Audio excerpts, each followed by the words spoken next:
السلام عليكم ورحمة الله وبركاته.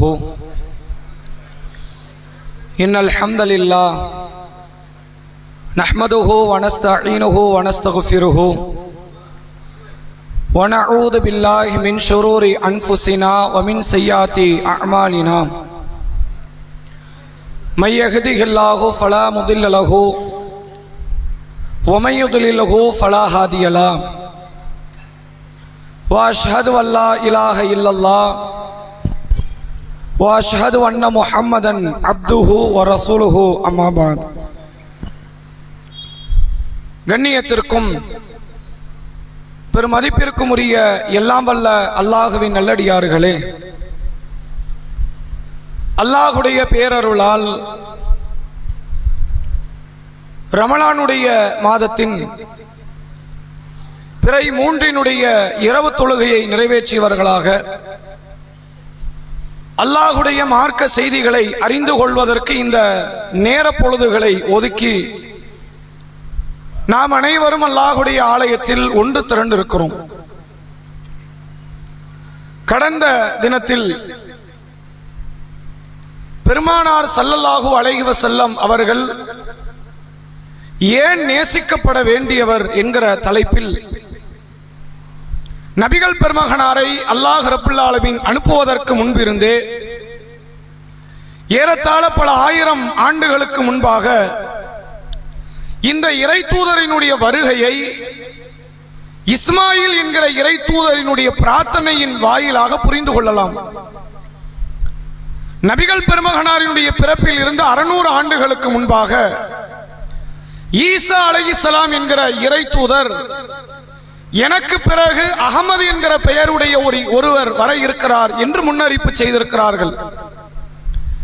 நபிகள் பெருமகனார் வருவதை குறித்து அல்லாஹ் குர்ஆனில் இவரை அனுப்பியது மனிதகுலத்திற்கு அல்லாஹ் செய்த பேர் உபகாரணம் என்று பேசுகிறான். இவர் இறை நம்பிக்கை கொண்டவர்களுக்கு உயிரை விட மேன்மையானவர் என்று சொல்லுகிறான். இவர் இறை நம்பிக்கை கொண்டவர்கள் மீது இரக்கமுடையவர்களாக இருக்கிறார், அக்கறை காட்டக்கூடியவராக இருக்கிறார் என்று அல்லாஹ் சொல்லுகிறான்.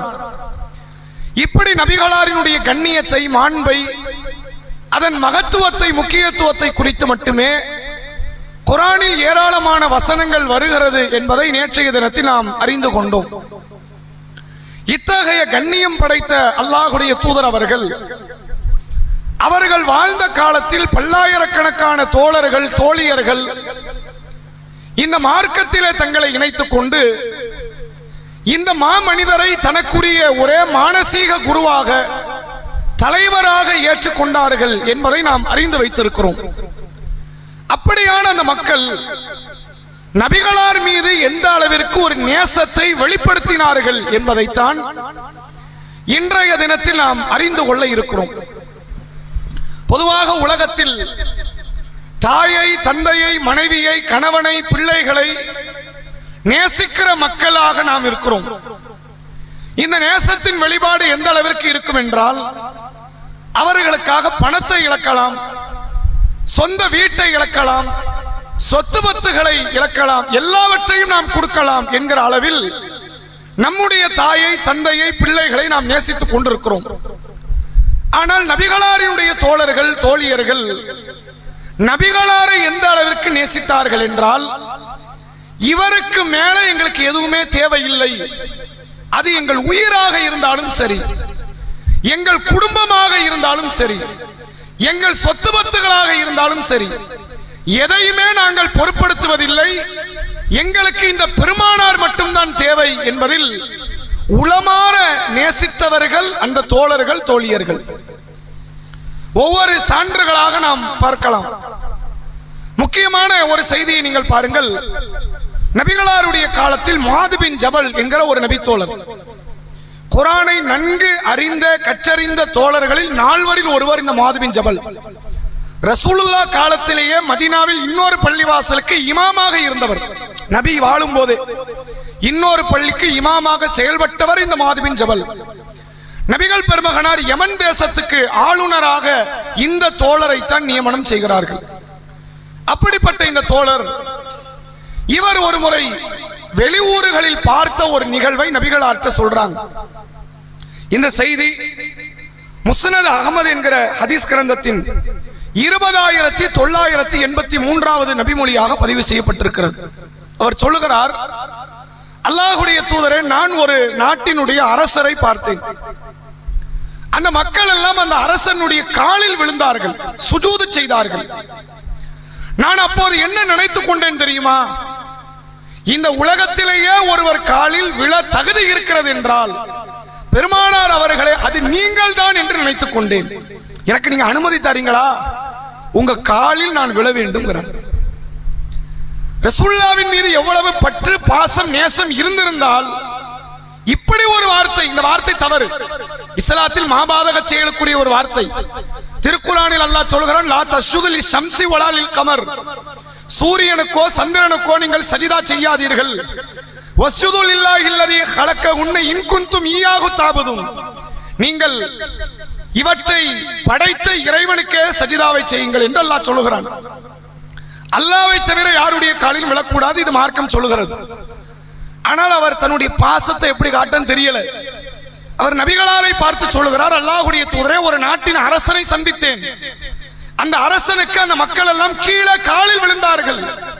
நான் நினைத்துக் கொண்டேன், உலகத்தில் ஒருவரின் காலில் விழ தகுதி இருக்குமே ஆனால் அது உங்கள் கால்களாகத்தான் இருக்கும், எனக்கு நீங்க அனுமதி தாங்கங்கிறாங்க. ரசூலுல்லாஹ் தடுத்துட்டாங்க, இல்லப்பா அதெல்லாம் கிடையாது, யாரு காலில் யாரும் விழக்கூடாது. ஒருவேளை விழலாம் என்று நான் கட்டளை இடுவதாக இருந்தால் மனைவிமார்களுக்கு சொல்லி இருப்பேன், கணவன்மார்கள் காலில் விழும்படி. ஆனா அதையுமே நான் கட்டளை இடல, நம்ம அல்லாஹ் காலில் மட்டும்தான் விழணுங்கிறது அல்லாஹ்வுடைய ரசூல் அவர்கள் இங்கு தெளிவுபடுத்தியதை பார்க்க முடிகிறது. இந்த நபித்தோழர் என்ன வார்த்தை, நபிகள் பெருமகனார் இவரை அழைத்தால் என்ன சொல்லுவாங்க தெரியுமா? பொதுவா ஒரு நபரை கூப்பிடுறோம், இந்த அப்துல்லாவே, அப்துல் காதரே, அப்துல் ரஹ்மானே கூப்பிடுறோம், என்னன்னு சொல்லுங்க, யாரு சொன்னாலும் இந்த வார்த்தை தானே. நபிகள் பெருமகனார் தோழர்களை அழைத்தால் தோழரின் வார்த்தை என்ன தெரியுமா? யா முஆத், முஆதே, யா உபை இப்னு காப், உபை இப்னு காபே என்று அழைத்தால் அவர்கள் சொல்லுவார்களாம், லப்பைக வ சஅதைக, அல்லாஹ்வுடைய தூதரே நாங்கள் ஆஜராகி விட்டோம், நீ என்னன்னாலும் சொல்லுங்க, அதற்கு கட்டுப்படுகிற கீழ்ப்படுகிற இடத்தில் நாங்கள் இருக்கிறோம் என்று சொல்லுவதை தவிர அவர்களின் பதில் வேறு எதுவாகவும் இருக்காது. இப்படி ஒரு தலைவனை உலகத்தில் மக்கள் நேசிப்பார்களா? ஒரு மனிதர் தன்னை இறைவனின் தூதர் என்று அடையாளப்படுத்துகிறார், ஏராளமான நற்காரியங்களை செய்து கொண்டிருக்கிறார், நட்பண்பு படைத்தவர். ஆனால் நேசத்தை எப்படி அவங்க காட்டுறாங்கன்னு பாருங்க. அதே போன்ற ஒரு சம்பவம், அனஸ் இப்னு மாலிக் ரலியல்லாஹு அவர்கள், நம்ம அனைவருமே கேள்விப்பட்ட நபித்தோழர். நபிகளாருக்கு 10 ஆண்டு காலம் ஹிதமத், ஊழியம் செய்த ஒரு தோழர் இவர். இந்த தோழர் ஒரு செய்தி அறிவிக்கிறார். நபிகள் நாயகம் ஸல்லல்லாஹு அலைஹி வஸல்லம் அவர்கள் காலத்தில் நடந்த ஒரு சம்பவம். சஹீஹ் புகாரியினுடைய 3688வது நபிமொழி. ஒரு நபித்தோழர் வந்து, இந்த தோழர் அறிவிப்பவர், அனஸ் இப்னு மாலிக் அறிவிப்பவர். வேற ஒருத்தர் வரார், ரசூலுல்லாஹ்ட்ட கேள்வி கேட்கிறார். எது பற்றி? மறுமையை பற்றி கேட்கிறார். மத்த ஸஆ, அல்லாஹ்வுடைய தூதரே மறுமை நாள் எப்ப வரும் அப்படின்னு கேட்கிறார். எல்லாருக்கும் அந்த கியூரியாசிட்டி உண்டு இல்ல, எதிர்பார்ப்பு, எப்பண்டா அந்த மறுமை வரப்போகுது, நாளைக்கு வந்துருமா, அடுத்த வருஷம் வந்துருமா, அந்த எதிர்பார்ப்போட வந்து கேட்கிறாரு, அல்லாஹ்வுடைய தூதரே மறுமை நாள் எப்போது வரும்? அப்ப ரசூலுல்லாஹ் திருப்பி கேட்கிறாங்க, மா அஜ்தலஹா, அந்த நாளை எதிர்பார்க்கிறியப்பா, அந்த நாளுக்காக வேண்டி என்ன தயாரித்து வைத்திருக்கிறாய்? ஏதாவது இருக்கணும்ல. ரயில்வே ஸ்டேஷன் போறோம், சென்னைக்கு ட்ரெயின் எப்போ வரும்? சென்னைக்கு வர்றது இருக்கட்டும், சென்னைக்கு போறதுக்கு நீ தயாரா இருக்கிறியா? போறதுக்கான எல்லா வேலையும் நீ செஞ்சிட்டியா? சும்மா வந்து கேட்க கூடாது, தேவையில்லை இல்ல. ரசூலுல்லாஹ் கேட்கிறாங்க, மறுமை எப்ப வரும்னு கேட்கிறியே, மறுமையை அடைவதற்குரிய நற்பலன்களை, நல்ல பல காரியங்களை நீ செய்து விட்டாயா அப்படின்னு கேட்கிறாங்க. அப்ப அந்த தோழர் சொல்லுகிறார் பாருங்கள், அல்லாஹ்வுடைய தூதரே, லா ஷையன் இல்லா அன்னி உஹிப்புல்லாஹ வ ரசூலஹு ஸல்லல்லாஹு அலைஹி வஸல்லம், என்கிட்ட பெரிய நன்மைகள் ஒண்ணு இல்லை. அவர் தொழக்கூடியவர், தொழலன்னு நினைச்சிடக்கூடாது. பெரிய நன்மை இல்லைன்னா நம்மளை விட மோசம் போல அப்படி நினைச்சிடக்கூடாது. அதெல்லாம் தொழக்கூடியவர், நோன்பு வைக்கக்கூடியவர், அந்த காரியத்தை ப்ராப்பரா செஞ்சுக்கிட்டு இருக்கிறார். இதை தாண்டி என்று பெருசா ஒண்ணும் இல்லை. நான் சொல்லும்படியாக ஒரு காரியம் என்னிடத்தில் இருக்குமே ஆனால் நான் அல்லாஹ்வை, அல்லாஹ்வுடைய ரசூலை நான் நேசிக்கிறேன். என்ற பெரிய காரியம் என்னது? நான் அல்லாஹ்வை, அல்லாஹ்வுடைய ரசூலை நேசிக்கிறேன் அப்படிங்கிறார். அப்ப அல்லாஹ்வுடைய ரசூல் அவர்கள் சொன்னார்கள், இந்த வார்த்தை தான் அனஸ் இப்னு மாலிக்கு கடுமையான மனமகிழ்ச்சி கொடுத்துருச்சு. நபி அவர்கள் சொல்கிறார்கள், அல் மர்உ மஅ மன் அஹப்பஹு, ஒரு மனிதன் யாரை நேசிக்கிறானோ அவரோடு நாளை மறுமையில் இருப்பான். நீங்க யாரனாலும் நேசிங்க, சினிமா நடிகனை நேசிங்க, அரசியல் தலைவனை நேசிங்க, ஒரு வியாபாரியை, ஒரு பணக்காரனை நீங்க நேசிங்க, அல்லது அல்லாஹ்வுடைய ரசூலை நேசிங்க, யாரனாலும் நேசிங்க. நீங்கள் யாரை நேசித்தீர்களோ அவர்கள் எங்கு இருப்பாரோ மறுமையில் அங்கு நீங்களும் இருப்பீர்கள். சினிமா நடிகனை நேசித்தா அவன் பக்கத்துல உங்களுக்கு ஒரு இடம் இருக்கு, அரசியல் தலைவனை நேசித்தால் அவன் பக்கத்தில் உங்களுக்கு ஒரு இடம் இருக்கு, பெருமானாரை நேசித்தால் பெருமானாருக்கு பக்கத்தில் உங்களுக்கு ஒரு இடம் இருக்கு. இதை சொன்ன உடனே அனஸ் இப்னு மாலிக் சொல்லுகிறார், என் வாழ்நாளில் இந்த நாளை போன்று மகிழ்ச்சி அடைந்த ஒரு நாளை எனக்கு கிடையாதுங்கிறார். ஏன் அப்படி சொல்றாரு? காரணத்தை அவரே சொல்லுகிறார், நான் அதிகம் நேசிப்பது பெருமானாரை தான், மறுமையில எனக்கு பெருமானாரோடு ஒரு இடம் கிடைக்கும், எனக்கு ஒரு நம்பிக்கை இருக்கு, எனக்கு மகிழ்ச்சியான நாள் இந்த நாள் அப்படிங்கிறார். ஒவ்வொரு காரியத்தையுமே நபிகளாரினுடைய நேசத்தோடு உரசி பார்ப்பவர்கள் அந்த தோழர்கள். இன்னொரு சம்பவத்தை பாருங்கள். நபிகளாரினுடைய தோழர்களில் ஒரு தோழர் ரபியா என்று அழைக்கப்படக்கூடியவர், ரபியா பின் காப் அல் அஸ்லமி, ஒரு சிறுவர். நீங்க தோழர் நினைச்சா என்ன பண்ணிடக்கூடாது, 40 வயசு 35 வயது உடையவர் அப்படி இல்லை. இவர் ஒரு சிறுவர், ஒரு போதிய ஒரு போர்க்களத்திற்கு கூட இன்னும் தகுதி பெறாத இடத்தில் உள்ள ஒரு நபர். நபிகளார் சுபுக தொழுகைக்கு எந்திக்கிறாங்க. இயற்கை தேவைக்காக வேண்டி ரசூல்லா போயிட்டு வரும்பொழுது ஒளி செய்வதற்கு தண்ணீரை இந்த தோழர் எடுத்து வச்சிருக்கிறார். ரசூல்லாவுக்கு ஏதாவது நன்மை செய்வோமே அப்படின்னு அவர் என்ன செய்யறாரு, அந்த கல் பாத்திரத்தில் தண்ணீரை ஏற்பாடு செய்து வைத்திருக்கிறார். ரசூல்லா பார்த்தோன்னு ரொம்ப சந்தோஷம், கேட்காம ஒரு உதவி கிடைக்கல. ரசூல்லா சொல்றாங்க, சல் ரபியாவே, ஏதாவது தேவைகள் இருந்தா என்கிட்ட கேளுப்பா, நான் உனக்கு தரேன் அப்படிங்கிறாங்க. ரசூல்லா இப்ப ஆட்சியாளர், எதை கேட்டாலும் கொடுக்கக்கூடிய அளவிற்கு செல்வம் வழிந்து ஓடுகிற ஆட்சி. எதையாவது கேளுப்பா நான் கொடுக்கிறேன் அப்படின்னு அல்லாஹ்வுடைய ரசூல் அவர்கள் சொல்லும் பொழுது இந்த நபி தோழர் சொல்லுகிறார், அஸ்அலுக முராஃபகத்தக ஃபில் ஜன்னா, அல்லாஹ்வுடைய தூதரே சொர்க்கத்தில் உங்களோடு நான் இருக்கணும், நான் என்ன செய்யணும் அதை சொல்லுங்க. நபி அவர்கள் சொல்லுகிறார்கள், அஃபகைர தாலிக், வேற ஏதாவது கேள, இது பயான் சம்பந்தப்பட்டது அதானே, மார்க்கம் சம்பந்தப்பட்டது, இன்னைக்கு இல்லைன்னா நாளை கிடைக்கும், நாளைக்கு ஒரு பயானை சொல்லத்தான் போறேன், நாளைக்கு ஒரு வேற ஏதோ ஒரு பேச்சுல வரத்தான் போகுது, வேற எதையாவது கேளுப்பா. அந்த தோழர் சொல்லுகிறாரு, ஹுவதாக்க, இல்ல அல்லாஹ்வின் தூதரே, முதல்ல எனக்கு இதான் முக்கியம், எனக்கு இதை சொல்லுங்க, நான் என்ன செய்தால் உங்களோடு சொர்க்கத்தில் இருக்கலாம். அல்லாஹ்வுடைய ரசூல் சொல்றாங்க, அப்படியா, அதிகமாக சுஜூது செய்வதன் மூலமாக எனக்கு நீ உதவி செய். அப்படின்னு என்ன அர்த்தம்? நிறைய நஃபீலான தொழுகைகளை ஈடுபடுங்கள், நீங்கள் பெருமானாரோடு சொர்க்கத்தில் இருக்கலாம் என்பதை நபி அவர்கள் அங்கு ஒரு பாடமாக நடத்துகிறார்கள். ஒரு கோல்டன் ஆப்பர்ச்சுனிட்டிம்பாங்கல்ல, பொன்னான வாய்ப்பு இந்த தோழருக்கு கிடைச்சிருக்கு. நினைச்சிருந்தா தன்னுடைய செல்வ பலத்தை வலுப்படுத்தி இருக்க முடியும். ஆனால் இவர் கேட்கிறார், அல்லாஹ்வுடைய தூதரே சொர்க்கத்தை உங்க கூட இருக்கணும். ரசூல்லா விவரம் தெரியாம கேட்கிறாரு, சரி வேற ஏதாவது கேப் அப்படின்னு ரசூல்லாவே எடுத்து கொடுக்கிறாங்க, வேற எதையாவது கேளு, அந்த வேலையே கிடையாது, உங்க கூட சொர்க்கத்தில் இருக்கணும், என்ன செய்யணும்? எல்லா தோழர்கள் தோழியர்களுடைய பரிதவிப்பு இதுதான், பெருமானாரோடு சொர்க்கத்தில் இருக்கலாமா, கிடைக்குமா அந்த வாய்ப்பு, பெருமானார் எவ்வளவு முக்கியமானவர் என்று. பெருமானார் கூட பிறந்தவர் இல்ல அனஸ், இந்த ரபியா இப்னு அஸ்லமி என்று அழைக்கப்படுகிற இந்த தோழர், அல்லது உபை இப்னு காப், அல்லது முஆத் பின் ஜபல், அல்லது அடுத்தடுத்து நான் சொல்லக்கூடிய தோழர்கள் யாரும் நபிகளார் உடன் பிறந்தவர்கள் இல்லை, நபிகளாரின் பிள்ளைகள் இல்லை, நபிகளாரின் பெற்றோர்கள் இல்லை. நபி ஒரு குடும்பம், இவர்கள் வேறு ஒரு குடும்பம். இன்னும் சொல்ல போனால் சில தோழர்கள் எல்லாம் நபியினுடைய சொந்த தேசமே கிடையாது. பிலாலுக்கு மக்காவா சொந்த தேசம், சல்மான் பின் ஃபாரிஸுக்கு மக்காவா சொந்த தேசம், அல்லது அன்சாரி தோழர்களுக்கு மக்காவா சொந்த தேசம். தன்னுடைய தேசம் இல்லை, தன்னுடைய குடும்பம் இல்லை, தன்னுடைய குல கோத்திரம் இல்லை. ஆனால் இந்த தோழரை, இந்த தூதரை எவ்வளவு பெரிய அளவில் தன் உள்ளத்திலே மதிப்புமிக்க இடத்தில் வைத்திருந்தார்கள் இந்த தோழர்கள் என்று பாருங்கள். இன்னொரு சம்பவம், அபூ ஹுரைரா, நம்ம கேள்விப்பட்டிருக்கிற ஒரு நபி தோழர், அதிகமான நபிமொழிகளை அறிவித்த கல்வியில் சிறந்த நபி தோழர் என்று சொல்வதாக இருந்தால் இவருடைய பெயருக்கு ஒரு முக்கிய இடம் உண்டு. இந்த தோழருக்கு தாயார் ஹயாத்தா இருக்கிறாங்க, அவங்க வாப்பா மௌத்து, அம்மா ஹயாத்தா இருக்கிறாங்க. இவர் ஆரம்பத்தில் இஸ்லாத்தை ஏற்றுக்கொள்கிறார்.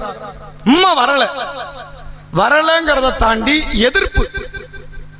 எப்படியான எதிர்ப்பு? சில தோழர்களுக்கெல்லாம் அடி உதைகள், அப்படி எதிர்ப்பு இவருக்கு இல்லை.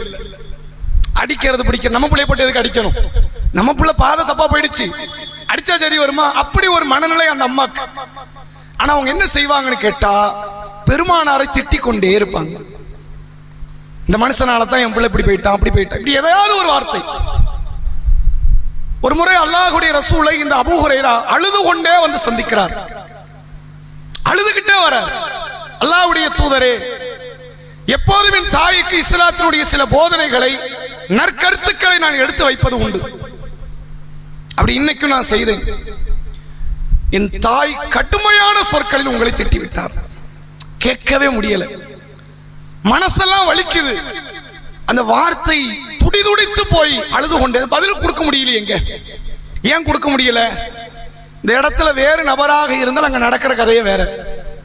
பெத்தம்மா என்ன செய்வதென்று அறியாமல் அழுது கொண்டு கண்ணீர் வடித்த நிலையில் பெருமானார் ஸல்லல்லாஹு அலைஹி வஸல்லம் அவர்களை சந்தித்த அல்லாஹ்வுடைய தூதரே, என் தாய் உங்களை வசைபாடி கொண்டிருக்கிறார், நான் இஸ்லாத்தை எடுத்து சொன்னதனால் எங்க உம்மாவுக்காண்டி துஆ செய்யுங்க.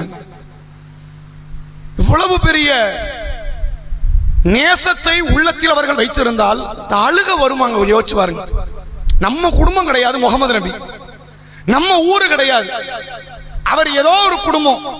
அம்மா திட்டுறாங்க, திட்டிட்டு போட்டு உடலை பார்த்தீங்களா? அதுக்கு என்ன மாதிரி ஒரு எதிர்வினை ஆற்றல் அவருக்கு தெரியல. அம்மா கிட்ட அழுகையை தவிர இவருக்கு வேறு வழி இல்லை. தன் நேசத்தை அவர்கள் எப்படியெல்லாம் கொண்டு வந்து உணர்த்துகிறார்கள் என்று பாருங்கள். நபிகளாருடைய காலத்தில் பத்ர் யுத்தம் என்ற ஒரு யுத்தம் நடந்தது. ஆரம்ப முதன்மையான யுத்தம் இதே ரமலானுடைய மாதம். பத்ர் யுத்தம் நடைபெற்றது ரமலானினுடைய பிறை 17 நடைபெற்றது. அந்த யுத்த களத்தில் எதிரிகள் 1000 பேர், சஹாபாக்கள் 300 சொச்ச பேர். யுத்தத்துக்கு எல்லாரும் தயாரா நிக்கிறாங்க. அபூபக்கர், உமர், முக்கியமான தோழர்களில் உஸ்மான் ரதியல்லாஹு அவர்களை தவிர்த்து அத்தனை பேர் வந்துட்டாங்க. அவருக்கு ஒரு சில தேவையினால் வர முடியாமல் போய்விட்டது. பெரும் பெரும் நபி தோழர்கள் எல்லாம் வந்து ஆஜராயிட்டாங்க. அதுல ஒரு தோழர் அறிவிக்கிறார் இந்த செய்தி. சஹீஹ் புகாரியில இந்த செய்தி பதிவு செய்யப்பட்டிருக்கிறது. அப்துர் ரஹ்மான் பின் அவுஃப் கேள்விப்பட்டிருக்கிறோம்ல, திருமணம் முடித்து சுபுக தொழுகைக்கு வந்தார். நபிகள் பெருமகனார் கேட்டாங்க, என்னப்பா மகர் கொடுத்த? ஆட்ட அறுத்து வலிமா கூடம்பா அப்படின்னு சொன்னாங்களே, அந்த தோழர் இந்த செய்தியை அறிவிக்கிறார். இந்த செய்தி சஹீஹ் புகாரியுடைய 3141வது நபிமொழி. அவர் என்ன சொல்றார் அப்படின்னா, யுத்த களத்தினுடைய முதல் வரிசையில நான் நிக்கிறேன். இவர் மக்காவாசி. அப்துர் ரஹ்மான் பின் அவுஃப் ரதியல்லாஹு அவர்கள் யார்? மக்காவில் வாழ்ந்து 13 ஆண்டு காலம் சித்திரவதைகளை அனுபவித்து மதீனாவுக்கு வந்தவர் இவர்.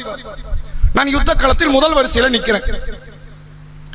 என் வலப்புறம் ஒரு முஆது, ஒரு சின்ன பையன், அவர் பேர் என்னது? முஆது. இடப்புறம் ஒரு பையன், அவர் பேர் முஆது. 2 பேருடைய பேர் என்னது? முஆது. சில இடங்கள்ல இவருடைய பேர் முஆது, அவர் பேர் முஅவ்வித் என்று சொல்லப்படுகிறது. அந்த தோழர்கள் யார் என்றால், முஆது பின் அப்ரா என்பவரும் முஆது பின் அம்ர் என்று அழைக்கப்படுகிற 2 தோழர்கள், 2 சிறுவர்கள். நம்முடைய பார்வையில் அவங்க சிறுவர்கள், ஒரு எலிஜிபிளான ஆட்கள்லாம் கிடையாது. ரசூலுல்லாஹ் இந்த தோழர்களை யுத்தம் என்று தெரிந்திருந்தா விட்டுட்டு வந்திருப்பாங்க, நீ வரக்கூடாதுன்னு விரட்டி விட்டுருப்பாங்க. பத்ர் யுத்தம் ஒரு திட்டமே இடல, இது ஒரு யுத்தமாக நடக்கும்னே ரசூலுல்லாஹ் பிளான் பண்ணல. அல்லாஹ் அது யுத்தமா ஆக்கிட்டான். இந்த 2 தோழர்கள்ல ஒரு தோழர் கேட்கிறார் பாருங்கள், அப்துர் ரஹ்மான் பின் அவுஃப். இந்த 2 பேரும் மதீனாவாசி, மதீனால பிறந்தவங்க இந்த பசங்க. அப்துர் ரஹ்மான் பின் அவுஃப் மக்கால இருந்து இஸ்லாத்தை ஏற்று மதீனாவுக்கு வந்தவர். ஒருவர் கேட்கிறார், யா அம்மி, என் சிறிய தந்தையே. இவருக்கு ஒரு சின்ன பழம் கிடையாது, அந்த பேச்சு வழக்குல சொல்றாங்க, என் சிறிய தந்தையே, ஹல் தாரிஃபு அபா ஜஹல், இந்த கூட்டத்தில் அபூ ஜஹல்னு ஒருத்தன் இருக்கிறானாமே, உங்களுக்கு தெரியுமான்னு கேட்கிறாங்க. மதீனாவாசிகள் அபூ ஜஹலை பார்த்தது இல்லையே, மக்கால உள்ளவங்களுக்கு தான் அபூ ஜஹல் தெரியும், மதீனாவாசிகளுக்கு தெரியாது. அதுல ஒரு பையன் கேட்கிறாரு, என் சிறிய தந்தையே, இந்த கூட்டத்தில் அபூ ஜஹல்னு ஒருத்தன் இருக்கிறானாமே, உங்களுக்கு தெரியுமா, நீங்க பார்த்திருக்கிறீங்களா அவனை அப்படின்னு கேட்கிறாங்க. அப்ப திருப்பி இவர் கேட்கிறார், நாம் மா ஹாஜத்துக்கு இலைஹி, அவனை கேட்கிறியப்பா, அவனை பத்தி உனக்கு என்ன தகவல், உனக்கு என்ன வேணும் அப்படின்னு கேட்கிறாங்க. நியாயமான கேள்வி தானே. ஒரு யுத்தத்துக்கு வந்திருக்கிறோம், எதிரிகளோடு சண்டையிட இருக்கிறோம். அவனுடைய நோக்கம் இஸ்லாத்தை அழிக்கணும், நம்முடைய நோக்கம் நாம இஸ்லாத்தை கடைபிடிக்கணும். அதுக்காண்டி யுத்தத்துக்கு வந்திருக்கிறோம். நீ எதிரியே கேட்கல. பொதுவா அபூஜகல் ஒருத்தனை கேட்கிறியே, அபூஜகல் அங்க முக்கியமான. நான் அவன் மட்டும் இல்ல, அபூலஹப், உத்துபா, ஷைபா, உமையா, இதுல வராமல் தவறி போன அபு சுஃபியான், எல்லாரும் அங்க முக்கியமான ஆட்கள். நீ அபூஜகலை மட்டும் கேட்க என்ன காரணம் அப்படின்னு கேட்கிறாங்க. வந்த 300 பேருக்கும் மோட்டிவ் வேற. இந்த யுத்த களத்தில் கலந்து கொள்ள வேண்டும், எதிரிகளோடு யுத்தம் செய்ய வேண்டும். இந்த 2 சஹாபாக்களுக்கான நோக்கமே வேற. என்ன நோக்கம் தெரியுமா? அதை ஒருவர் தெளிவுபடுத்துகிறார் பாருங்கள். அக்பிரத்து அன்னஹு யஸுப்பு ரசூலுல்லாஹி ஸல்லல்லாஹு அலைஹி வஸல்லம். எனக்கு ஒரு தகவல் வந்தது. உக்பிரத்து, எனக்கு ஒரு தகவல் வந்தது. இந்த அபூஜகல் என்பவன் பெருமானாரை திட்டினான் என்று எனக்கு ஒரு தகவல் வந்தது. அது உண்மை என்றால், வல்லதி நஃப்ஸி பியதிஹி, என் உயிர் எவனுடைய கையில் இருக்கிறதோ அவன் மீது சத்தியமிட்டு சொல்கிறேன், லஇன் ரஅய்துஹு, நான் ஒருவேளை அந்த அபூஜகலை பார்த்தால், லயுஃபாரிகு சவாதி சவாதா, என் உடம்பும் அவன் உடம்பும் பிரியாது. ஒன்னு அவன் உயிரோடு இருக்கணும், அல்லது நான் உயிரோடு இருக்கணும். இன்னைக்கு அவனா நானா பார்த்துருவோங்கிறார். பக்கத்தில் உள்ளவர் இன்னொரு மாது, அந்த பையன் கூப்பிடுறார், என் சிறிய தந்தையே, அவனுக்கு தெரியாம எனக்கு முதல்ல சொல்லுங்க, நான் தான் அவன் கதையை முடிக்கணும். எப்படி அவன் பெருமானாரை திட்டலாம்? உனக்கு கொள்கை மேல 1000 விமர்சனம், நீ கொள்கை ஏத்துக்காம போ. என் தூதரை திட்ட உனக்கு என்ன அதிகாரம்? நீ எப்படி திட்டலாம்? சிறுவர்களுக்கு ஏற்பட்ட உணர்ச்சியை பாருங்க. அப்துல் ரஹ்மான் பின் அவுஃப் நினைக்கிறார், கொஞ்சம் உணர்ச்சி வசப்படுறாங்க, பெரிய அளவுல இவங்கள்ட்ட ஒரு தாக்கம்லாம் இருக்காது. அந்த கூட்டத்தில் ஒருத்தர் நிக்கிறான் பாரு, அவன் தான் அபூஜகல் அப்படின்னு கையை காட்டிய உடனே 2 தோழர்கள் பறந்துடுறாங்க. வேக வேகமாக ஓட்டம். அபூஜகலை யார் முதலில் வெட்டுவது, அவனை கொலை செய்வது யார்? 2 தோழர்களுக்கு மத்தியில் ஒரு போட்டி, ஒரு பொறாமை. அபூஜகலினுடைய கதையை முடித்து விட்டுத்தான் யுத்த களத்தை விட்டு அவர்கள் திரும்பினார்கள். இது யுத்த களம். யுத்த களத்தில் எதிரிகளோடு யுத்தம் செய்வது என்பது ஒரு புறம். இஸ்லாம் ஒருபோதும் வன்முறையை தூண்டல. நபிகளாரை வேறு சில நேரங்களில் வேறு சில மக்கள் எல்லாம் விமர்சனம் செய்தார்கள். மற்ற சஹாபாக்கள் பொங்கி எழுந்தார்கள். ரசூலை அடக்கிட்டாங்க, அமைதியா இருங்க, அவன் முட்டாப்பை ஏதாவது பேசிட்டு போவான், நம்ம பதிலுக்கு பதில் பேசிக்கிட்டு இருந்தா சரி வருமா? அப்படி ஒரு சம்பவம் நடந்தது. நபிகள் பெருமகனார் தன் மனைவி ஆயிஷாவோடு நிற்கும் பொழுது 2 யூதம் போறான் நபியை கடந்து. போகும்போது சொல்கிறான், அஸ்ஸலாமு அலைக்கும் யா அபுல் காசிம்.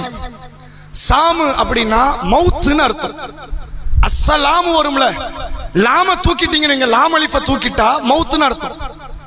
அஸ்ஸலாமு அலைக்கும், இவன் இந்த வார்த்தையில விளையாடுற ஷைத்தான்.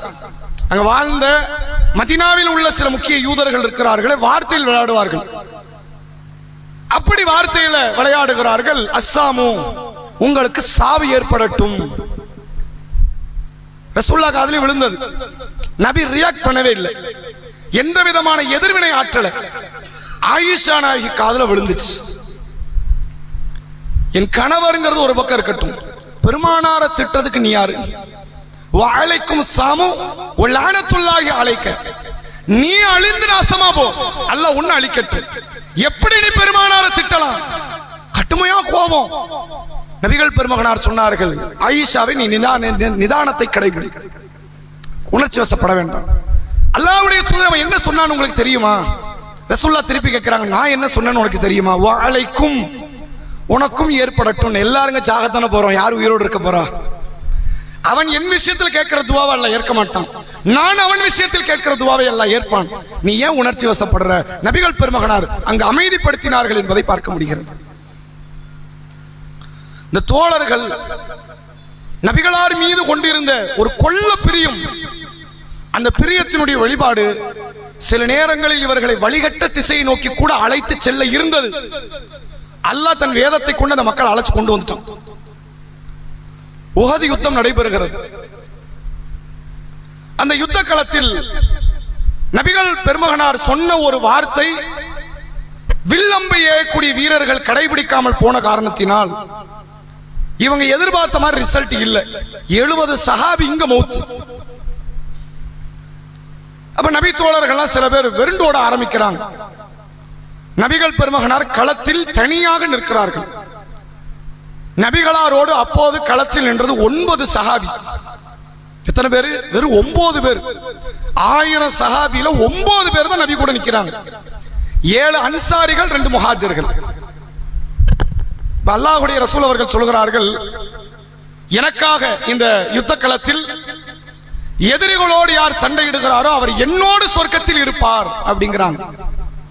உடனே ஒரு அன்சாரி இறங்குறாரு, சண்டையிடுகிறார், கொல்லப்படுகிறார். சரி, ஒருத்தர் போயிட்டார், அடுத்த ஒருத்தர் இறங்குறார், கொல்லப்படுகிறார். அடுத்த ஒருத்தர் இறங்குகிறார், கொல்லப்படுகிறார். 7 அன்சாரிகள் மௌத். இந்த தருணத்தில் தான் நபிகளாரினுடைய கடவாய் பற்கள் உடைக்கப்பட்டு தலைக்கவசம் தலையில் வைத்து நொறுக்கப்பட்டு நபிகளாரினுடைய முகத்தில் இரத்த சாயம் பூசப்பட்ட நிகழ்வு இந்த நேரம். நபிகளார் மௌத்தாகி விட்டார்கள் என்றே வதந்தி பரவ ஆரம்பிக்கிறது. கொஞ்சம் யோசிச்சு பாருங்க, கொஞ்சம் கூட யோசிக்கல. நம்ம போனோம்னா செத்துருவோமே, நபியை காப்பாற்ற வந்து உயிர் போயிருமே, போன போகட்டும், பெருமானாரோடு நாளை மறுமையில் சொர்க்கத்தில் நான் இருக்கலாம் என்கிற அந்த எண்ணம்.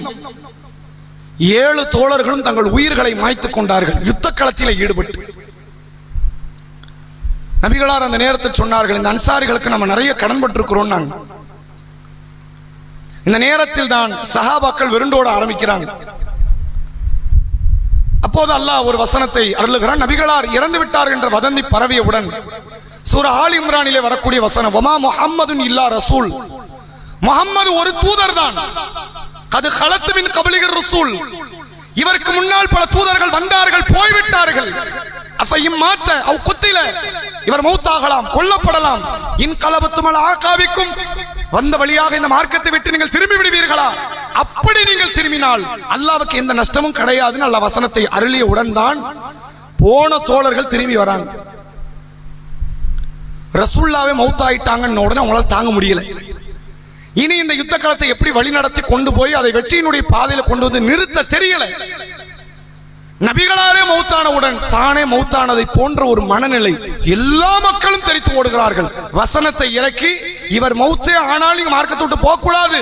இன்னொரு விஷயம், இவர் இன்னும் மௌத்தாகலன்னு வசனத்தை இறக்கின உடனே தான் போன தோழர்களுக்கு உயிரே வந்துச்சு, திரும்பி வந்தாங்க. நபிகள் பெருமகனார் மரணித்த நாள் ரபியுல் அவ்வல் மாதம் பிறை 12 திங்கட்கிழமை. பெருமானார் ஸல்லல்லாஹு அலைஹி வஸல்லம் ஆயிஷா அம்மையாரினுடைய நெஞ்சில் தலை வைத்த நிலையில் உயிர் பிரிகிறது. ஆயிஷா அம்மையார் வெளி உலகத்துக்கு சொல்கிறார்கள், பெருமானார் மௌத்தாயிட்டாங்க அப்படின்னு. பல மக்கள் வந்து பார்க்க வராங்க. அந்த நேரத்தில் இதை ஏத்துக்கவே முடியல அவங்களால. கொஞ்சம் யோசிச்சு பாருங்க, நபிகளார் ஒருவேளை இப்ப நம்ம கூட இருந்திருந்தா நம்ம எந்த ஒரு சீரழிவுக்காவது நம்ம ஆளா இருப்போமா? ஒரு காலம் கிடையாது. பெருமானார் கூட நிக்கிறதுங்கிறது ஒரு மலை அளவுக்கு உண்டான ஒரு தைரியத்தை நமக்கு அது தரும். பெருமானார் இல்லாமலேயே நம்மளை கண்டு அவன் பயந்துகிட்டு இருக்கிறான். இஸ்லாத்தையும் அழிக்க முடியல, இஸ்லாமியர்களையும் கொல்ல முடியல. அவன் முழி புதிங்க போய் மண்டையை சொரிஞ்சுக்கிட்டு இருக்கிறான். பெருமானார் இங்க இருந்து அங்க நடக்கிற நிகழ்வு வேற. நம்மை ஒரு பெரும் கூட்டமாக இருக்கிற இந்த கூட்டமைப்பை ஒரு கொடையின் கீழ், ஒரு கொள்கையின் கீழ் அல்லாஹ்வுடைய ரசூல் அவர்கள் வழி நடத்தி இருப்பார்கள். இல்லைங்கிறது ஒரு நஷ்டம் தான் நமக்கு. நம்ம நபிகளாரை பார்க்கவே இல்லை. நபிகளாரை தொட்டு பார்த்து பேசி சிரித்து சலாம் சொல்லி நபிகளாரோட ஜமாத் தொழுகை ஒண்ணு நடக்கல. ஒண்ணுமே இதுவரைக்கும் நபியையே பார்க்கல, முகம் எப்படி இருக்குன்னு தெரியாது. அப்படிப்பட்ட நபிகளார் நம்மோடு இல்லைங்கிறது இப்பமே ஒரு வழி இருக்குன்னா, வாழ்ந்து கொண்டு இருந்தவங்க மௌத்தாயிட்டாங்க. எவ்வளவு பெரிய வழி அந்த தோழர்களுக்கு தோழியர்களுக்கு இருந்திருக்கும் தெரியுமா? உமர் ரலியல்லாஹு அன்ஹு அவர்களுடைய உள்ளம் அதை ஏற்க மறுக்குது. இல்ல, ரசூலுல்லாஹ் மௌத் ஆகல. யாராவது நபி அவர்கள் மரணித்தார்கள் என்று சொன்னால் இப்போது நபிகளார் வருவார்கள், எழுந்து வருவார்கள், எனக்கு நம்பிக்கை இருக்கு. வந்தாங்கன்னா, வந்தால் உங்களுடைய கைகளை கால்களை வெட்டி எரிந்து விடுவேன் என்கிறார். அந்த சமூகமே ஏறத்தாழ 2 கூற பிரிய ஆரம்பிக்குது. மௌத் ஆயிட்டாங்கன்னு ஒரு குரூப், மௌத் ஆகல, எல்லாருக்கும் ஆகலைன்னா ரொம்ப சந்தோஷம் தான். ஆனா ஜனாசா வச்சுட்டு ஆகலன்னு சொல்றது அது ஒரு அறிவார்ந்த காரியமா அப்படின்னு ஒரு குரூப் இருக்கிறாங்க. அபூபக்கர் ரலியல்லாஹு அவர்கள் உள்ளே நுழைகிறார்கள் வீட்டுக்குள். நபிகளாரினுடைய முகத்தின் மீது போர்த்தப்பட்டிருக்கிற துணியை விலக்கி நெத்தியிலே ஒரு முத்தமிட்டு விட்டு சொன்னார்கள், திபுத்த ஹய்யன் வ மையத்தன் யா ரசூலல்லாஹ், உயிரோடு இருக்கும் போதும் நறுமணம் கமழ்ந்தீர்கள் நபி அவர்களே, இப்போது நீங்கள் மௌத்தாகி விட்டீர்கள், இப்போதும் நீங்கள் நறுமணம் கமழுகிறீர்கள். அபூபக்கர் ரதியல்லானவர்கள் வீட்டை விட்டு வெளியேறுகிறார்கள். உமர் ரதியல்லானவர்களை பார்த்து அவர் பேசுவதை மக்கள் கேட்டுக்கொண்டிருக்கும் போது அபூபக்கர் ரதியல்லானவர்கள் அல்லாஹ்வை புகழ்ந்து பேச ஆரம்பித்த உடனே கூட்டம் அப்படி இங்க வந்துருச்சு. உமர் பேசிக் கொண்டிருந்தார், அப்படியே வந்துட்டாங்க. அபூபக்கர் ரதியல்லானவர்கள் ஒரு 2 கருத்தை சொன்னார்கள், 2 விஷயம். மன்கான யாபுது முஹம்மதன், மக்களே உங்களில் யாராவது முஹம்மதை வணங்கி கொண்டு இருந்தால் தெரிந்து கொள்ளுங்கள், ஃபஇன்ன முஹம்மதன் கத் மாத், முஹம்மது மௌத்தாகி விட்டார். இருக்கிறது ஜனாசா, மையம் அது. நபி அவர்கள் மௌத்தாகி விட்டார்கள். மன்கான யாபுதுல்லாஹ், உங்களில் யாராவது அல்லாஹ்வை வணங்கினீர்கள் என்றால் நீங்கள் தெரிந்து கொள்ளுங்கள், ஃபஇன்னல்லாஹ ஹய்யுன் லா யமூத், அல்லாஹ் உயிரோடு இருக்கிறான், என்றென்றும் அவன் மௌத்தாகவே மாட்டான். இதை சொல்லிவிட்டு சூரா சுமரிலே வருகிற வசனம், இன்னக்க மையத்துன் வ இன்னகும் மையத்துன், நபியே நீங்களும் மௌத்தாக கூடியவர் தான், அவர்களும் மௌத்தாக இருக்கிறார்கள். இந்த வசனத்தையும் உஹது யுத்தத்திலே அருளப்பட்ட ஒமா முஹம்மதுன் இல்லா ரசூல் என்கிற வசனத்தையும் ஓதி காட்டி உடன் தான் அந்த தோழர்கள் உணர்ந்து கொள்கிறார்கள், ஆமா ரசூலுல்லாஹ் மௌத்தாயிட்டாங்க. உமர் ரதியல்லானவர்கள் பிற்காலத்தில் அறிவிக்கிறார்கள், என் உடம்பை என் கால் தாங்கலங்கிறார். அந்த சம்பவத்தை கேட்டுட்டு இவ்வளவு பெருங்கொண்ட சொர்க்கவாசிகள் வாழுகிற ஒரு சபை, முக்கியமான பல நபி தோழர்கள், நபி தோழியர்கள், நபிகளாரினுடைய மனைவிமார்கள், மார்க்க ரீதியாக வழிகாட்டக்கூடிய இடத்தில் உள்ள ஒரு சபை, பெருமானார் மௌத் அவங்களால பொறுத்துக்கவே முடியல, அதை ஜீரணிக்க முடியல. அவ்வளவு கடுமையான ஒரு மன வலிக்கு, வேதனைக்கு அவர்கள் ஆளாகிறார்கள். இந்த வழி வெறும் தோழர்களாக இருந்தவர்களுக்கு எப்படி இருக்குன்னா, குடும்பத்தில் உள்ளவர்களுக்கு எப்படி இருந்திருக்கும் தெரியுமா? நபிகளாரினுடைய மகள் ஃபாத்திமா ரதியல்லாஹு அன்ஹா ரசூலுல்லாஹ் மௌத்தாவதற்கு ஒரு சில நாட்களுக்கு முன்னால் வராங்க. ஆயிஷா நாயகி இந்த செய்தி அறிவிக்கிறாங்க, நான் ஃபாத்திமாவின் வருகை நடந்து வர்றதை பார்த்தேன், அச்சு அசல் ரசூலுல்லாஹ்வின் நடையது. ரசூலுல்லாஹ் எப்படி அப்படியே நடந்து வராங்க. ரசூலுல்லாஹ்வுக்கு அருகிலே உட்காருகிறார்கள். நபி ஒரு ரகசியத்தை சொன்னார்கள், ஃபாத்திமா அழுதார்கள். இன்னொரு ரகசியம் சொன்னார்கள், ஃபாத்திமா சிரித்தார்கள். ரசூலுல்லாஹ் சில நாட்கள மௌத்தாயிட்டாங்க. பிறகு அந்த ரகசியத்தை பலமுறை ஆயிஷா நாயகி கேட்கிறாங்க, ஃபாத்திமா நாயகி சொல்லவே இல்லை. திடீர்னு ஒரு நாள் நிறுத்தி நீங்க சொல்லியே ஆகணும்னு கேட்கும் போது ஃபாத்திமா நாயகி அந்த 2 ரகசியத்தை சொல்லுகிறார்கள். என் தந்தை என்னிடத்தில் சொன்னது என்ன தெரியுமா? முதல் செய்தி, நான் மௌத்தாக போறேன். யாரு? நபி அவர்கள் தன்னுடைய மரணத்தை சொல்றாங்க, நான் மௌத்தாக போறேமா, ஏன்னா இத கடைசி பிள்ளை. இப்ப ஹயாத்தா இருக்கிற ஒரே பிள்ளை ஃபாத்திமா மட்டும்தான். ஜைனபு, ருக்கையா, உம்மு குல்சும் மௌத்தாயிட்டாங்க. ஆம்பளை பிள்ளையில இல்ல, இருந்த பிள்ளையும் மௌத்தாச்சு. நபி அவர்களின் குடும்பம்னு சொல்றதுக்கு இப்ப இருக்கிற ஒரே ஜீவன் யாருதான்? ஃபாத்திமா மட்டும்தான். மற்றவங்க மனைவிமார்கள் இருக்கிறாங்க, அவங்க குடும்பம் தான். இந்த வாரிசு அடிப்படையில் என்று எடுத்துக்கொண்டால் ஃபாத்திமாவை தவிர அங்க குடும்பமே கிடையாது. ஃபாத்திமாட்ட சொல்றாங்க, இம்மா நான் மௌத்தாக போறேன். அவங்களுக்கு தாங்கவே முடியல பொண்ணுக்கு. அடுத்த என்ன ரகசியம் தெரியுமா? என் மௌத்தை தொடர்ந்து அடுத்து நீ வர போறேன்னு. கடுமையான சந்தோஷம். சொன்ன மாதிரியே ரசூலுல்லாஹ்வின் வஃபாத்துக்கு பிறகு 6 மாசத்துல ஃபாத்திமா அம்மையார் மௌத்தாயிட்டாங்க.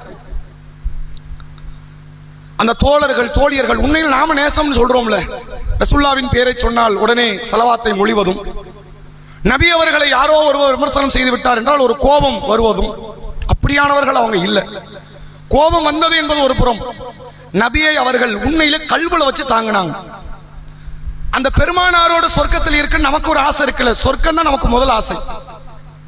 ஆனால் அவர்களுக்கு சொர்க்கம் என்பதே பெருமானார் தான்ங்கிற அளவுக்கு ஒரு ஆசை. அந்த பெருமானாரை விட்டு கொடுத்து விடவே கூடாது எந்த நேரத்திலும். இறுதியாக ஒரே ஒரு செய்தியை சொல்லி உரையினுடைய இறுதிக்கு நான் வருகிறேன். திருமறை குர்ஆனில் ஒரு வசனத்தை அல்லாஹ் அருளுகிறான், சூரா அல் அஹ்ஸாப். இந்த வசனம் அருளப்படுவதற்கான காரணம், ரசூலுல்லாஹ்க்கும் அவங்க மனைவிமார்களுக்கு மத்தியில் ஒரு சின்ன பிணக்கு ஏற்படுது. பொருளாதாரத்தை வச்சு ரசூலுல்லாஹ் பொருளாதாரம் தரல, அதான் உண்மை. இருந்தா தானே கொடுக்கறதுக்கு இல்லையே. ஒருவேளை இருந்துட்டா கூட ரசூலுல்லாஹ் ஏழை எளியவர்கள் அப்படின்னு கொடுத்துட்றாங்க. அந்த குடும்பத்தை நடத்திட்டு போறதே ஒரு பெரிய சவால். மனைவிமார்கள் நபி இடத்துல பொருளாதாரத்தை குறித்து ஒரு சின்ன பிணக்கு ஏற்படுது. ரசூலுல்லாஹ் அதனால தான் 1 மாத காலம் மனைவிமார்களோட நான் பேச மாட்டேன் அப்படின்னு சொல்லி மனைவிமார்களை விட்டு விலகி இருந்ததும் அந்த தருணம். அப்ப அல்லாஹ் ஒரு வசனத்தை இறக்குறான். இது நபிக்கு டென்ஷன் ஆக்குற வேலை தானே. அல்லாஹ்க்கு அது பிடிக்கல. விருப்பம்னா இருங்க, இல்ல கிளம்பி போய்கிட்டே இருங்க. ஏன் நபியை நீங்க உயிரை வாங்க கூடாது? அதானே கரெக்ட். நபியோட இருக்கணும்னு ஆசைப்பட்டா வாழுங்க. நபி கூட இருந்துகிட்டு காசு வேணும், பணம் வேணும், பொருளாதாரம் வேணும், மற்ற பெண்களை போன்று வாழணும்னு நினைச்சா மூட்டை கட்டிட்டு போயிருங்க. இந்த அர்த்தத்தில் அல்லாஹ் வசனத்தை இறக்குறான். இன் குன்துன்ன துரீதுனல் ஹயாத்த துன்யா வ ஸீனத்தஹா ஃபதஆலைனி உமத்தியகுன்ன வஸர்ரிஹகுன்ன ஸராஹன் ஜமீலா. நபியின் மனைவிமார்களே, நீங்கள் உலக லாபத்தை, ஆசாபாசத்தை, கவர்ச்சியை விரும்பினால் இப்பவே என் நபி தலாக் விடுவார், கிளம்பி போய்கிட்டே இருங்க. நபியின் மனைவியா இருந்தா தான் சொர்க்கமா? அப்படிலாம் இல்லையே. நீங்க பாட்டுக்கு நபிக்கு விவாகரத்தை கொடுங்க, அவர்கிட்ட இருந்து விவாகரத்தை வாங்குங்க, வேற நல்ல மாப்பிள்ளையை சஹாபாக்களை பார்த்து கல்யாணம் முடிங்க, நல்லபடியா வாழ்ந்துக்கங்க, அவர்கிட்ட போய் காசு பணத்தை கேளுங்க உங்க மாப்பிள்ளை. இந்த விதத்தில் அல்லாஹ் வசனத்தை அருளுகிறான். இந்த வசனம் எல்லாருக்கும் அங்க வாழ்ந்த 10 மனைவிமார்களுக்கு பொருந்தும், அப்படிதானே? ஹதீஜா அம்மையார் மௌத் ஆயிட்டாங்க, 10 பேருக்கு பொருந்தும். ரசூல் ஆயிஷாவை மட்டும் கூப்பிடுறாங்க, ஆயிஷாவே இங்க வா, இப்படி அல்லாஹ் வசனத்தை இறக்கி இருக்கிறான், நீ என்ன செய், இப்ப எந்த முடிவு எடுக்க வேண்டாம், உங்க வாப்பா கிட்ட உங்க உம்மா கிட்ட போய் கேளு. அபூபக்கர் ரதியல்லாஹு அவர்கள்ட்டையும் உன் தாயார் உம்மு ரூமான் ரதியல்லாஹு அன்ஹாவிடத்திலும் சென்று கேளு, நான் நபியோடு இந்த திருமண பந்தத்தை தொடரவா வேண்டாமா? ஏன் மற்றவங்கள 40 தாண்டின ஆட்கள், அவங்களுக்கு நம்ம சொல்லி கொடுக்கணும்னு தெரிய வேண்டியது இல்லை, அவங்களே புரிஞ்சுக்குவாங்க. சில பேருக்கு பிள்ளைகள் இருக்கு, பழைய கணவன் மூலமாக. உம்மு சலமாவுக்கு 2 பிள்ளைகள் உண்டு, வேற வேற மனைவிமார்களுக்கும் பிள்ளைங்க இருக்கு. அப்ப அவங்க அதை கொண்டா திருப்தி அடைஞ்சிட்டு வாழ்ந்துருவாங்க. உனக்கு பிள்ளையே கிடையாது. ஆயிஷா அம்மையாருக்கு என்ன இல்ல? பிள்ளை இல்ல. எனக்கு அப்புறம் உன்னால கல்யாணம் முடிக்க முடியாது, யாரும் எந்த மனைவியும் முடிக்க முடியாது. எந்த ஒரு இஸ்லாமிய ஆணையும் நபியினுடைய மனைவிமார்கள் திருமணம் முடிப்பதற்கு அனுமதி கிடையாது. நீங்க நபியின் மனைவியா இருந்தா நபியின் மனைவியா தான் சாகணும், வேற வழி இல்லை. அவங்க 40 கடந்துட்டாங்க, உனக்கு இன்னும் 16 வயசு தான் ஆகுது. ரசூலுல்லாஹ் வஃபாத் ஆகும் போது ஆயிஷா நாயகியினுடைய வயது வெறும் 18 வயது. இந்த 18 வயதை கூட அடையல. நீ என்ன செய், உன் தந்தை இடத்தில் உன் தாய் இடத்தில் சென்று கேளு, நான் திருமண பந்தத்தை தொடரலாம். மஷூரா பண்ணாதான் முடிவு கிடைக்கும். நம்ம மட்டும் ஒரு முடிவு எடுத்து நாளைக்கு அது பிரச்சனையா மாறி, ஐயோ அன்னைக்கே நான் முடிவு எடுத்திருக்கலாமே அப்படின்னு தலையை சொரியறதுக்கு பதிலா இப்பவே கேட்டு வாப்பாட்ட கேளு, உம்மாட்ட கேளு, எல்லாத்தையும் கேளு, கலந்து ஆலோசனை. உனக்கு சகோதரன் இருக்கிறார், அவர்கிட்ட கேளு, எல்லாத்தையும் கேளு, ஒரு முடிவு எடு அப்படிங்கிறாங்க. ஆயிஷா ரதியல்லாஹு அன்ஹா சொல்றாங்க, அல்லாஹ்வுடைய தூதர் பொருளாதாரத்துக்கு சண்டை வந்தது அதெல்லாம் ஒரு பக்கம் இருக்கட்டும், அது யதார்த்தம் வந்தது. ஆனா அதுக்காக நான் உங்களை பிரிவேன்னு நீங்க நினைக்கிறீங்களா அப்படிங்கிறாங்க. உங்களை பிரியற விஷயமா எங்க வாப்பா மாட்டேன்னு மஷூரா பண்ணுவேன்னு வேற உங்களுக்கு தோணுதா? இந்த வேலையே கிடையாது. நபியின் மனைவியாகத்தான் வாழ்வேன், நபியின் மனைவியாகத்தான் நான் சாவேன். இப்படித்தான் ஆயிஷாவின் பதில் வருங்கிறது ரசூலுக்கு நல்லாவே தெரியும். ஆனாலும் சொல்ல வேண்டியது ரசூலுவின் வார்த்தை இல்லையா? நபி அவர்களுக்கு ஆரம்பத்திலே அல்லாஹ் சொல்லிட்டான், இந்த ஆயிஷா உங்களுக்கு துன்யாவிலும் ஆகிரத்திலும் மனைவின்ட்டான். நபிக்கு நல்லா தெரியும் ஆயிஷா நம்மளை விட்டு போக மாட்டாங்க. ஆனா சொல்ல வேண்டியது கடமை. சொல்றாங்க, ஆயிஷா அம்மையாரினுடைய ஒரு வார்த்தையை பாருங்க. உண்மையில் எந்த ஒரு பெண்ணுக்கு இப்படி ஒரு வார்த்தை வராது, யாருமே லேசல இந்த மாதிரி வார்த்தை சொல்ல முடியாது. நபியின் மீது இருந்த ஒரு கொள்ள பிரியம், கணவன் என்பதை தாண்டி இறை தூதரோடு மன வாழ்க்கையில் இணைந்திருக்கிறேன் என்கிற அந்த மன திருப்தி, சொர்க்கத்தில் என்னை நிம்மதியாக வாழ வைக்கும் என்கிற எதிர்பார்ப்பு, அந்த எதிர்பார்ப்பு இந்த துன்யால நான் எவ்வளவு சீரழிவை கஷ்டத்தை அனுபவித்தாலும் சரி, உங்க மனைவிங்கிற அந்தஸ்தை விட்டு நான் வெளியே போறதா இல்லைன்ட்டாங்க. பிறகு 18 வயதில் விதவையானவர், பிள்ளை இல்லாமல் இருந்தவர். 2 வருஷம் கழிச்சு வாப்பா மௌத். வாப்பா இல்ல, கணவர் இல்ல, பிள்ளை இல்ல. ஒரு பெண்ணுடைய வாழ்க்கை எப்படி இருக்குன்னு யோசிச்சு பாருங்க. 50 வயதை கடந்து வாழ்ந்து மரணித்தார் அன்னை ஆயிஷா ரதியல்லாஹு அன்ஹா. உண்மையில் சஹாபாக்களின் தியாகத்தை அடைய முடியாது, சஹாபாக்களின் வழிபாட்டை அடைய முடியாது, சஹாபாக்களின் தர்மத்தை அடைய முடியாது. நபி அவர்கள் மீது சஹாபாக்கள் வைத்திருந்த அந்த பிரியத்தை, அதை நம்மளால் அடைய முடியாது. நம்ம எல்லாருக்குமே நபிகளார் மீது ஒரு பிரியம் இருக்கு, யாருமே இங்க விட்டு கொடுக்கிற ஆள் கிடையாது. சஹாபாக்கள் மாறி பிரியம் இல்லை. அபூபக்கரை போன்று, உமரை போன்று, உஸ்மானை போன்று, அலியை போன்று, தல்ஹா பின் உபைதுல்லாவை போன்று, அப்துர் ரஹ்மான் பின் அவுஃபை போன்று, சாத் பின் அபி வக்காஸை போன்று ரலியல்லாஹு அன்ஹும், இவர்களில் யாரை போன்றும் நாம நபியை நேசிக்க முடியாது. எவ்வளவு பெரிய நேசத்தை உள்ளத்தில் வைத்துக் கொண்டு தாங்கள் அந்த மார்க்க அடிப்படையிலே வாழ்ந்து பெருமானார் மௌத்தாகி அவரை மண்ணுக்குள் போட்டு புதைத்து, உண்மையில் சஹாபாக்கள் சொல்றாங்க மனசே கேட்கலங்கிறாங்க. நபி மேல மண்ணள்ளி போட்டு மூடிட்டு வர்றது இருக்குது, அதுலயே நம்ம பாதி செத்துட்டோங்க. அந்த மனநிலை, அப்படி ஒரு வேதனை. பிலால் ரதியல்லாஹு அவர்கள் எல்லாம் பிறகு பாங்கு சொல்வதிலிருந்தே விலகிக் கொள்கிறார். பிறகு உமர் ரதியல்லாஹு அவங்க அடுத்து பிடிச்சி உட்கார வச்சு நீ பாங்கு சொல்லணும்னு சொன்னதுக்கு அப்புறம் சொன்ன நிகழ்வெல்லாம் உண்டு. மதீனா நகரத்திலே இருக்க மாட்டேங்கிறார். எனக்கு மதீனால எந்த தெருக்களை பார்த்தாலும் நபியின் ஞாபகம், நான் ஏதாவது யுத்த களத்துக்கு போறேன்னு கிளம்புறார். இந்த பிலாலை குறித்து கடுமையான ஒரு வார்த்தையில ஒரு பாடல்லாம் பாடுவாங்க. அந்த பாடல்லாம் பொய் கதை, கட்டுக்கதை. ஆனா பிலாலினுடைய மனநிலை உண்மையில் ஒரு கடுமையான வேதனைக்கு ஆட்பட்டது. மற்ற தோழர்களை விட பிலால் ஏன் தெரியுமா கடும் வேதனை? காலையில சுபுகளை கண் முழிக்கிறது ரசூல்லா பிலாலை தான். இஷாவை முடிச்சிட்டு கடைசியா சலான் சொல்லிட்டு வர்றது பிலாலுக்கு தான். பிலாலை பிரிந்த நாள் பொழுதே கிடையாது. அபூபக்கரை பிரிந்த நாள் கூட உண்டு ரசூலுக்கு. சில நேரம் வேலை நிமித்தமாக வெளியூருக்கு போவார். உமரை பிரிந்த நாட்கள் உண்டு, ஆயிஷாவை பிரிந்த நாட்கள் உண்டு, அலியை பிரிந்த நாட்கள் உண்டு. பிலாலை பிரிந்த நாளே கிடையாது. எவ்வளவு பெரிய வேதனை தெரியுமா? அவ்வளவு நேசத்தை அந்த தோழர் மீது, தூதர் மீது வைத்து வாழ்ந்த அவர்கள் உண்மையில் அந்த தூதர் என்னதான் செஞ்சார்? இவ்வளவு நேசிக்கணுமாங்க? ஒரு மனிதர் மேல இவ்வளவு காதல் பிரியம் வைக்கலாமா? அப்படி வச்சிருக்கிறாங்கன்னா அவர் என்ன செய்தார்? அதை வரக்கூடிய நாட்களை நாம் அறிந்து கொள்வோம். வாஹிர் தஅவானா அல்ஹம்துலில்லாஹி ரப்பில் ஆலமீன். இன்ஷா அல்லாஹ் ஒரு தகவல் தான். நாளைக்கான இஃப்தாரும் சஹருடைய நேரமும் அதே நேரம் தான். 5:24 சஹருடைய நேரம் முடிவு. இஃப்தார் 6:28. அதை நினைவுபடுத்திக்கிறோம். நேற்று சொன்ன அமல் என்ன ஞாபகம் இருக்கா? ஸலவாத். என்ன நன்மை?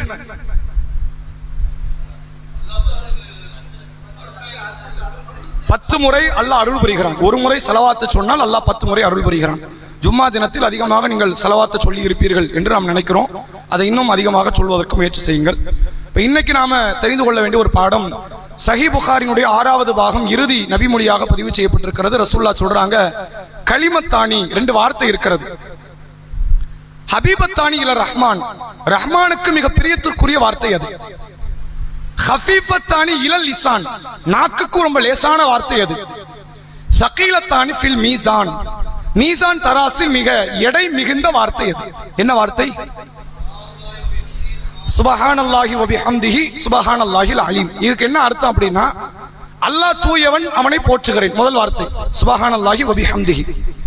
சுபஹானல்லாஹில் அலீம் என்றால் மகத்துவமான அல்லாஹ் தூயவன். இந்த வார்த்தை பொதுவாக அல்லாஹ்வுடைய தூய்மையை பற்றி பேசுகிற வார்த்தை தான். ரெண்டும் ரொம்ப கன்ஃபியூஸ் ஆக வேண்டிய அர்த்தம்லாம் இல்லை. அல்லாஹ்வின் பரிசுத்தத்தை, அவன் யாருக்கும் இணை இல்லை, நிகர் இல்லை, அழிவில்லை, அதை பற்றி அந்த தூய்மையை பற்றி பேசுகிற வார்த்தை இது. இந்த 2 வார்த்தை ரஹ்மானுக்கு ரொம்ப பிடிச்ச வார்த்தை. இந்த 2 வார்த்தை நாக்குக்கு ரொம்ப லேசான வார்த்தை. இந்த 2 வார்த்தை மீசான் தராசில் எடை மிகுந்த வார்த்தை. ஒரு முறை சொன்னாலும் அதனுடைய கணம் பரிணாமம் மிக பெருசா இருக்கும் அப்படின்னு அல்லாஹ்வுடைய ரசூல் அவங்க சொல்றாங்க. நமக்கு தெரிந்த நபிமொழி தான், தெரிந்த காரியம் தான். ரமலான நினைவுபடுத்தணும்ல. மற்ற காலங்களில் நீங்கள் 1000 லட்சம் சொல்லி இருக்கலாம், இன்னமும் சொல்லுங்க. ரமலானில் இன்னும் கூடுதலாக சொல்வதற்கான முயற்சிகளில் ஈடுபடுங்கள். இந்த வார்த்தைகளில் அதிகமான ஒரு கவனத்தை எடுத்துக்கொள்ளுங்கள். வாஹிர் தஅவானா அல்ஹம்துலில்லாஹி ரப்பில் ஆலமீன்.